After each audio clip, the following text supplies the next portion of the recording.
114ാമത് അയിരൂർ ചെറുകോൽപ്പുഴ ഹിന്ദുമത പരിഷത്തിന്റെ 3ാം ദിനം നടന്ന പരിസ്ഥിതി കാർഷിക സമ്മേളനം ഭാരതീയ പൈതൃകവും പ്രകൃതി സംരക്ഷണവും തമ്മിലുള്ള അഭേദ്യമായ ബന്ധത്തെ ഓർമ്മിപ്പിക്കുന്നതായിരുന്നു. പ്രകൃതിയെ ചൂഷണം ചെയ്യുന്നതിന് പകരം ദോഹനം ചെയ്യണമെന്ന ആഹ്വാനവുമായി കൊളത്തൂർ അദ്വൈതാശ്രമം മഠാധിപതി സ്വാമി ചിദാനന്ദപുരി മഹാരാജ് സമ്മേളനം ഉദ്ഘാടനം ചെയ്തു.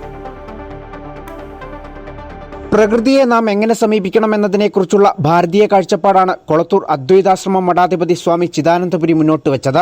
പ്രകൃതിയെ ചൂഷണം ചെയ്യുന്നതിന് പകരം ദോഹനം എന്ന കാഴ്ചപ്പാടിലേക്ക് നാം മാറണം. പ്രകൃതി വിഭവങ്ങൾ മനുഷ്യനു വേണ്ടി മാത്രം സൃഷ്ടിക്കപ്പെട്ടതാണെന്ന തെറ്റായ ചിന്തയാണ് ഇന്നത്തെ പരിസ്ഥിതി നാശത്തിന് ആധാരം.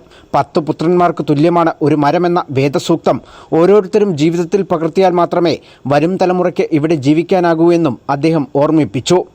ഈ പ്രപഞ്ച വ്യവസ്ഥയെ തിരിച്ചറിഞ്ഞ് താളത്തെ തിരിച്ചറിഞ്ഞ് അതിനനുസൃതമായി ജീവിതം നയിക്കുന്നതാണ് ധാർമ്മിക ജീവിതം.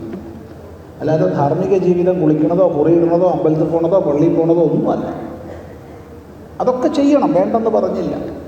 മനുഷ്യ ജീവിതത്തിൽ അനുഷ്ഠാനങ്ങൾ വേണം, അച്ചടക്കം വേണം, ഉപാസനകൾ വേണം. പക്ഷെ ധാർമ്മിക ജീവിതം എന്ന് പറയുമ്പോൾ അതൊന്നുമല്ല.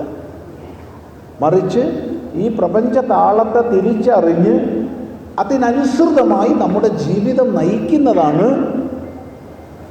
ധാർമ്മിക ജീവിതം.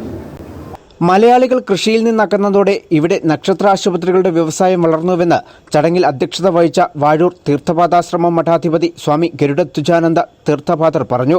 ഒരു നാടൻ പശുവിനെ വീട്ടിൽ വളർത്താനും തേങ്ങയാട്ടി വെളിച്ചെണ്ണ ഉപയോഗിക്കാനും മലയാളികൾ ശ്രദ്ധിക്കണമെന്ന് അദ്ദേഹം കൂട്ടിച്ചേർത്തു. ഭക്ഷ്യസുരക്ഷയിൽ കിഴങ്ങുവിളകളുടെ പ്രാധാന്യത്തെക്കുറിച്ച് കേന്ദ്ര കിഴങ്ങുവിള ഗവേഷണ കേന്ദ്രം ഡയറക്ടർ ഡോക്ടർ ജി ബൈജു സംസാരിച്ചു. പ്രമേഹ രോഗികൾക്ക് ഭയമില്ലാതെ കഴിക്കാവുന്ന ഡയബറ്റിക് ഫ്രണ്ട്ലി കപ്പ ഇനത്തെക്കുറിച്ചുള്ള ഗവേഷണങ്ങൾ അവസാന ഘട്ടത്തിലാണെന്ന ശുഭവാർത്തയും അദ്ദേഹം പങ്കുവച്ചു. ദേശീയ അവാർഡ് ജേതാവ് Bhuvaneshwari, assistant forest conservator B Rahul, സഞ്ചാര സാഹിത്യകാരൻ ശിവകുമാർ മേനോൻ എന്നിവരും പ്രകൃതിയും മനുഷ്യനും തമ്മിലുള്ള ബന്ധത്തെ വിശദീകരിച്ചു. സമ്മേളനത്തിന്റെ ഭാഗമായി 20,000 ഫലവൃക്ഷ തൈകളുടെ വിതരണോദ്ഘാടനവും നടന്നു. അമൃത ന്യൂസ്, പത്തനംതിട്ട.